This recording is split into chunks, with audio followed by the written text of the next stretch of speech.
This episode of the Old Dogs REI Network is brought to you by Mino Studio.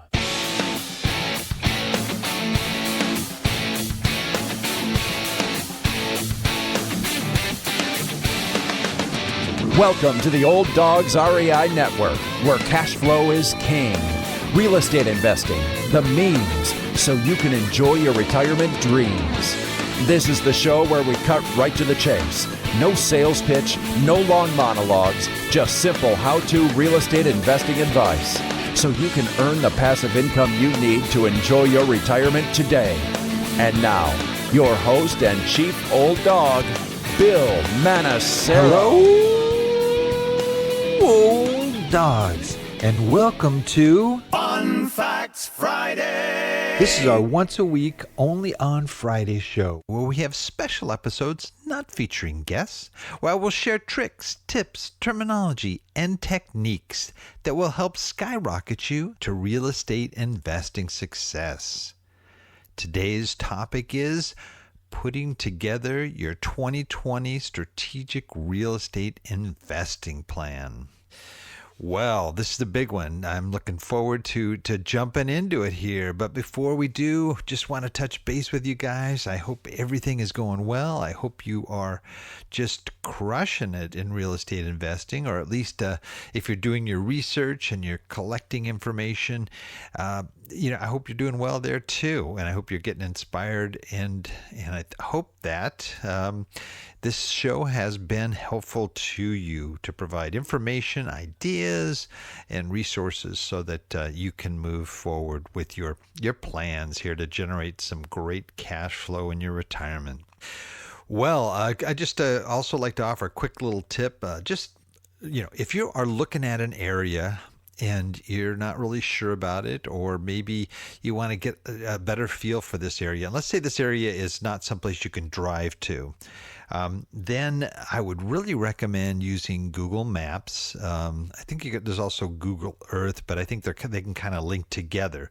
But if you type in Google Maps, okay, and you'll be able to go into Google Maps, and sometimes they'll show you, like a picture of a property. Like if you put an address in there that you're looking for, let's say you have a particular property you've already checked out. You're looking at this now. You may already do this, and if you have, well, maybe there'll be some new information here. But basically, it's a great way to be able to sort of walk the neighborhood, especially if you move it into the street view mode, where you can actually go down the street, go around the corner, see what's happening in the area. Now, granted, Google Maps aren't always current. Sometimes it's a couple of years old, the photos you're going to see, or the images you're going to see.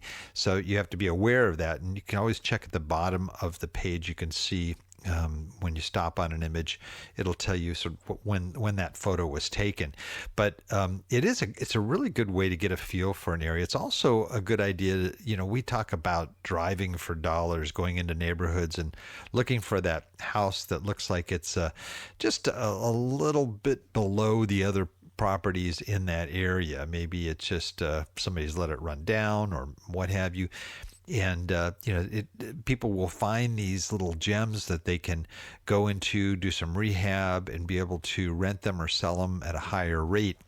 That you can do that with apartment buildings, as well as, anything from mobile home parks to just, single family homes and or small multis. But it's a real good resource. I find it's like the first place I go when I find a property and I want to see what the neighborhood looks like. So that's just a tip for today. Check out Google Maps if you're looking at areas or exploring new markets. Well, let's move into our topic today, putting together your strategic real estate investing plan. Well, it is that time of year again here when I like to really encourage the folks listening that are serious about real estate investing is to put a plan together, okay?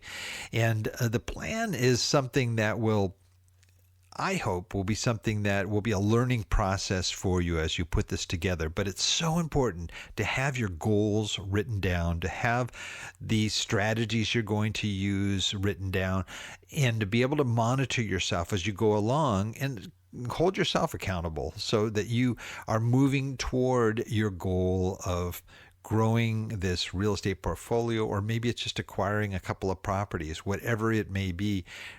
If you have a plan, you're going to be more likely to do it and to move forward and to accomplish what your goals are. So that's why I want to talk about that and kind of hit on it, because we're getting the end of 2019 here, and so we're moving into 2020, and there's a great opportunity for you to get this plan up and started, and hopefully each year to renew that plan. So I'm excited. I'm excited because I like to be able to sit down and take a look back on the previous year, and then to look ahead and see what we can implement, what we might have to change because the economy has changed, a market may have changed, strategies may change. So it's a real important way to get focused here. So if you're just starting out in real estate investing, this could be a good time for you to just start to put down some of your ideas. Okay, you may not be able to have that track record to look back from the previous year, but at least you can start to map out where you want to go. Now, if you're already investing, of course, you should go back and pull out your financial records, all the things that have happened during the year, the good, bad, and the ugly, and be able to take a look at it in sort of a broad perspective as you look ahead to this new year. So I'm going to explore the importance here of preparing a plan. Why do we even do it, and developing one that you can work with, okay? And I don't want this to be a big complicated thing. It doesn't have to be. It can be very, very simple. And if you're thinking, oh man, I've got to put a business plan together, this is not a business plan. This is really a strategic, more marketing focused plan, but it does include financials and other things as well in it, okay? So let's move forward.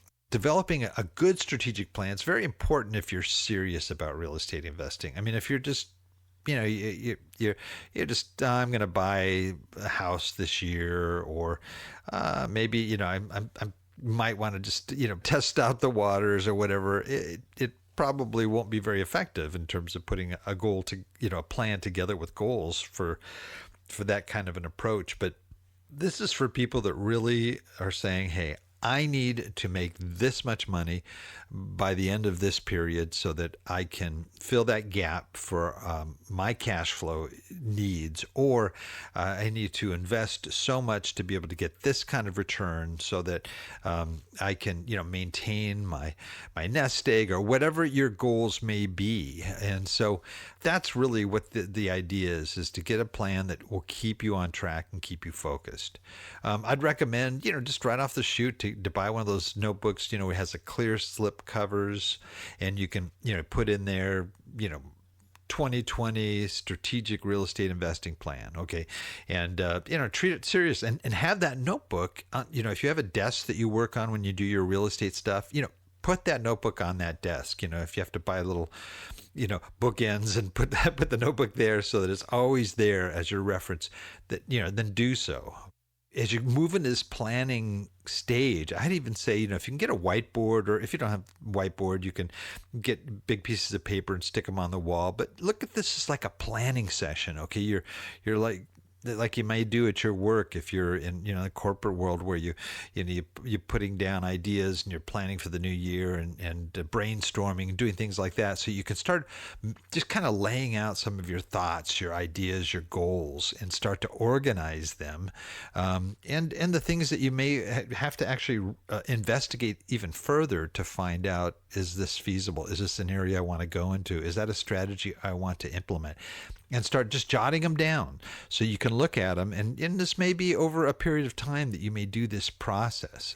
If you are one of those who has already been doing it, you've already started, then take the time here to really look back. If you had a previous plan, is to look at the last plan and review it and see, hey, did I stick to it? Did I even refer to it? Did I use it on a daily basis, a weekly basis? How instrumental was it in achieving the goals that I set out to do? Okay, so you want to print out things like your financials, or at least have access to them, your profit and loss statements, balance sheets, rent rolls, things of that nature, all of your income and expenses, almost like you're doing your taxes here, and just to be able to have access to that information, because information here is going to help you to create a more effective plan. So data is really, really important to, again, putting that together. So you kind of get a perspective on your year in review. Okay, where did you go? How did you spend your time? How many hours per week did you spend? Maybe you're doing this part-time and you've only allocated maybe evenings and the weekends or whatever. So looking at all that and looking at the amount of time and how you use that time.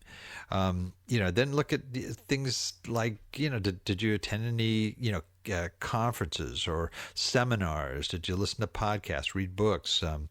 Write down how much time you spent on this aspect of things too. So maybe you're just on the research side, and maybe there's other books you want to read and devour first before you move any further. So maybe that might be part of your plan, is just some of the educational side of it. Maybe you might be looking for a mentor and you feel it'd be better for you. And I always recommend to people to find a mentor and have that person, to have someone you can bounce ideas back and forth with as you're considering maybe your first purchase. But it's important, just write stuff down, write it down and get a chance to look at it and review it. Okay. There are some good planning resources that I would recommend to you. I think Ken McElroy has some great stuff. He has the ABCs of real estate investing. He has the advanced guide. There's a free resource at biggerpockets.com, and that's called The Ultimate Beginner's Guide to Real Estate Investing. It's a free download if you want to. Then there's books like The Millionaire Real Estate Investor by Gary Keller, Multifamily Millions by David Lindahl. There's The Complete Guide to Buying and Selling Apartment Buildings if you're into multifamily by Steve Burgess. And so those are some books we have. If you go to the olddogsreinetwork.com website, you'll look in the resource section that we have sort of our top 20 books, and there's a lot of great references there that you might not have read yet and you might want to tap into. Also, there is a podcast that I did 006, one of the earliest ones. It's called How to Get Started in Real Estate Investing. And so it talks about some of the things you need to have in place in order to move forward as a real estate investor. Also, episode 010, Setting Your Real Estate Investing Goals, another one that'll be helpful for you. They're good primers to develop your plan. So there'll be links to all this stuff in the show notes. So if you didn't write it down, don't worry, it's in the show notes. Key elements of your plan are your mission statement. Okay, then your goals, your specific sort of broken down goals, your strategy, how are you going to accomplish and how you're going to accomplish those goals, and then some sort of a time frame or timeline. Now, this is a real basic outline of the things. There's a business plan is a heck of a lot more formal, and it can run hundreds of pages sometimes, and it has things like company overview, business model, USP, your unique selling point, your market analysis and specific business practices. Then there's a marketing plan within that, and then there's the implementation aspects, the financial plan, and important assumptions, things like that. Now, if you want to get more formal, that's fine. You can move in that direction, but I am saying simple is better, especially if you're just starting out, because if it gets too complicated, you're just not going to be that involved in it. And I think the idea of this is it's a living plan that'll change as you change, as your focus changes, as you test things out and find out, do they work or not work? So those are, that's what I'm really looking for, is just start simple, and then you start adding things in, you start revising things as time goes on. Another thing too, really important, is know what your why is before you get started. And I've talked about this in a number of podcasts, and I think it's just really important. Why are you even doing real estate investing? Is it strictly for the money? Is there something more behind it? And I've talked about this in the past. I've talked about for me, a big part of it is that, I've got some unmarried daughters here that I'd love to be able to bring them the wedding of their dreams without having to worry about the cost. And I've got young men here also too that that are interested, and they have goals too that they want to accomplish. And as my kids get married, they're gonna want to have homes and so forth, and I want to be able to help them out in that. And so there's a lot of things that are on a family side. In addition, as we were missionaries in Haiti for 12 years, and we still are very tied in. That ministry is still very much alive, and we want to be able to support the efforts in Haiti as well. So there's a lot of motivation for us, and those all comprise our why. So if you want to learn out more about that and the importance of knowing your why, there's an episode number 122 that you can check out too that goes into a lot more depth on that. But I think it's real important before you even start this planning process that you know your why, and then as I mentioned, you're going to get into your mission statement, okay? And the mission statement should just clearly define your purpose, and it should include the benefits of what your efforts will provide. And so that's key. Also, your goals. Where do you want to go? What do you want real estate to help you achieve? Is your goal to make $5,000 per month in passive income? Write it down. If your goal is to flip 4 houses, if you're flipping or you're wholesaling, write it down. You start outlining these goals and what it will do to sort of your overall focus and the types of strategies you need to employ. And then of course, we go into those strategies, and there's hundreds of ways that people can make money with real estate. I mean, you can invest in all kinds of types of ways to generate funds, from buying deeds and liens to Airbnb to buying apartment buildings, mobile home parks, or being even a lender, a hard money lender. So there's a lot of different strategies and things that you want to look in there, and you also want to look at the specific ways that you hope to bring these goals about. If you're looking at increasing your income, okay, then you might have to acquire X number of properties that will have X amount per month that they'll generate in cash flow. And you may look at, maybe that goal is $5,000 per month, and you might want to look at maybe this year as let's try to get $500 in monthly passive income going, and then you start growing it from there. And so you got to take sort of bite-sized pieces. You don't go for the full-on goal. Boom, I'm going to have 10,000 units by the end of the year. You got to be realistic, and you've got to look at the market and all the other factors involved.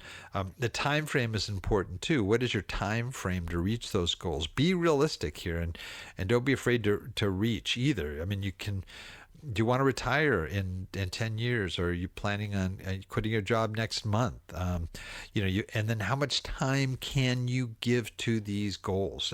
Can you, carve out an hour early in the morning before everybody gets up? Can you, give it 5 hours on a Saturday? Or what are the, what kind of time do you have to work with? Because that's one of your most valuable resources alone. And then there's the market. Are you working in your area, in your city or town, which it would be fantastic. It'd be the best option available. But if you can't do that for some reason, and are you looking in other parts of the state and other parts of the country, and how are you assessing your markets, and what are you looking at in terms of the best market for you to go into, and so that's got to be in there as well. Just moving into those areas.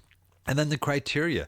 If you're looking for, let's say, rental properties, you want to be able to define what it is you're looking at. And maybe if you're looking at single family homes, you may be saying, well, I'm looking for 3-bedroom, 2-bath homes that were built in the 80s and above, or newer. And you may be, say that, hey, it's got to be in a certain amount of condition, not require too much major construction, but maybe light rehab, that at least has a sort of, you can apply the 1% rule, and be able to, generate the kind of income that you want. So the criteria has to be spelled out. If it's multifamily, you may say, yeah, I'm looking for 100 plus units.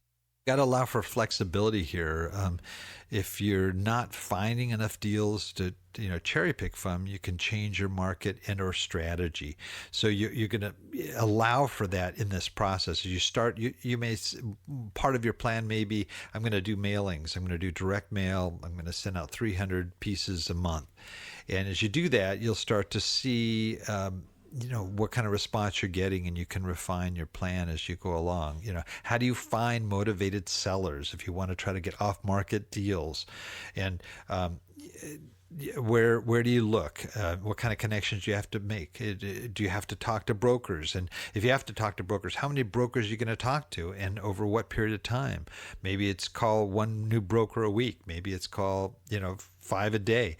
It just you have to do it based upon your available time and in relation to the other things that you're doing for your plan, including managing your existing rentals. You have to factor that in there too, and the amount of time that takes.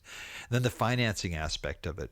How do you acquire the deals? Are you looking for, maybe this is your early, one of your first investments, and you don't have a lot of cash, so you're looking for a seller financing deal, and how do you find those? And or you're going to use conventional funding or hard money or private money or equity partners or seller financing, lease options. There's so many different ways that you can do that to get started.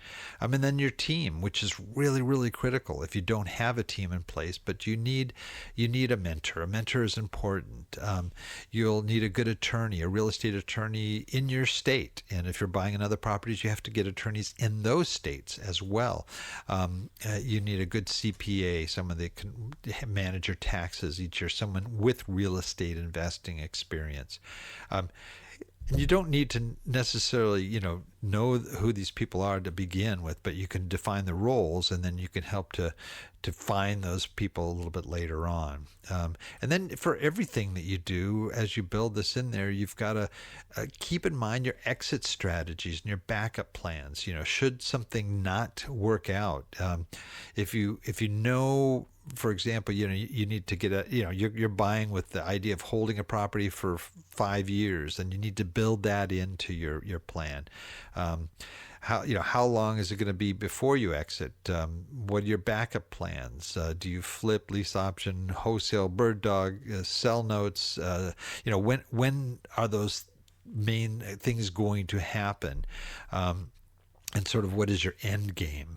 Maybe you're going to leverage and continue to leverage up as you move along. So those are important. And then, of course, the financials too. How much money do you have access to right now, and how are you going to spend that money? And are you thinking about things like reserves? If you do get properties, you need to have reserves to be able to cover expenses that you might not have anticipated, or even those that you have anticipated. You got to make sure you're budgeting for. And if you're starting with nothing or very little, then you need to look at how you're going to be able to meet those needs if there are capital expenditures and things that you have to look into. So you really got to look at the financial side. And then there's a summary, and it includes just a picture of sort of where you are right now and where you want to be. And then there's this summary. Don't worry if you don't understand or know everything you're going to be doing in this plan. You just have to get started, get something down, and then as time goes on, you're going to refine it, and you're going to make it more applicable, more effective, and revise it. And before you know it, you're going to have this great product that will be just really, it's kind of like your blueprint to success. And that's what you want to create in this document. Now, there are a ton of great books on developing strategic plans, and you can, look up those if that'll be helpful for you. But I don't want it to be so complicated that you're going to be discouraged from putting this plan together. I say you just start writing it down. Just start writing down the pages, whether by hand or you type it up and you print out the pages and you put them in your notebook and you start referring to them. And then you have a pencil that is like a regular part of this process. So you're always going through and you're crossing off stuff, adding stuff, and revising. And you will see this thing taking place as you see success happening. And then when you see success, you leverage it, you do more of it, you refine that process to make it even more effective.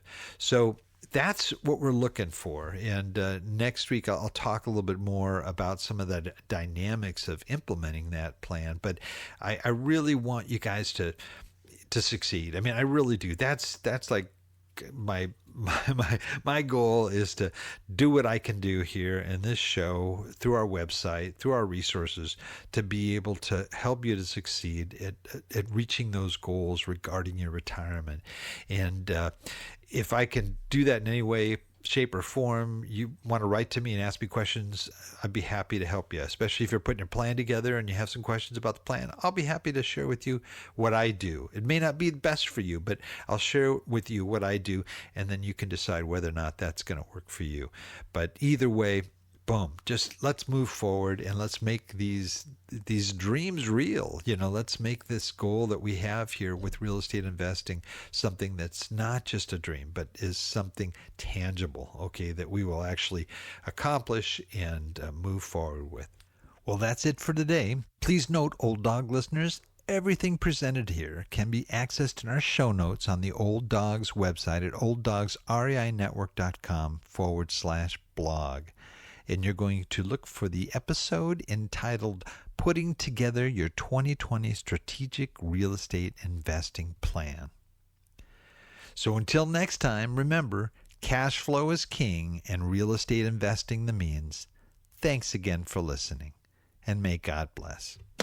Thank you very much for visiting the Old Dogs REI Network.